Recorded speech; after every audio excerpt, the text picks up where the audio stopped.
Griffin Della Penna here with head coach Sahar Nusseibeh following the Griffs' 79-74 win over St. Peter's in overtime. Coach, I know that was obviously a very gritty win, maybe not your favorite performance of all time from your team, but a win is a win. Talk about the performance from your team to, again, outlast them and get it into overtime and get the win.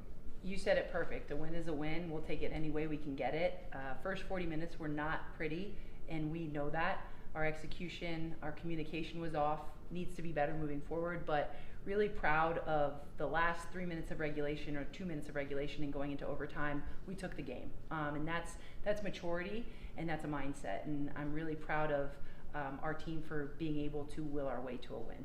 I know your team has been through a lot of adversity as well the last few weeks with the storm hitting. People going back home, not sure when they were going to get back here to Buffalo, practicing at Niagara. Talk about what that experience was like for you as a coach throughout these last few weeks. I think it was great that it happened because that's life. And I think it's a great lesson for not only the players, but for our staff. That's life. And nothing's going to always go according as planned. And so you've got to be able to adapt on the fly. You've got to be adaptable, I should say. And your approach just has to be positive.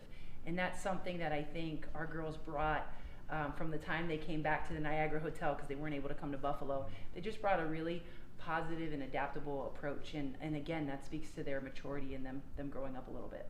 As someone who is very mature is fifth-year guard Vanessa Geralds. I feel like every single one of these times we're bringing her name up, but really took the game over, had ice in her veins, hitting those clutch shots. What did she bring to the group again when maybe your backs were against the wall late in that game to maybe calm the team down and get the win?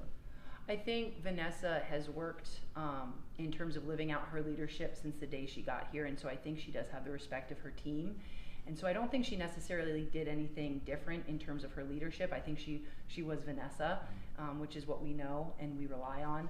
I think in terms of her aggressiveness and taking over the game, I think she's just got a lot of heart and will, and I think that's what it came down to, heart and will.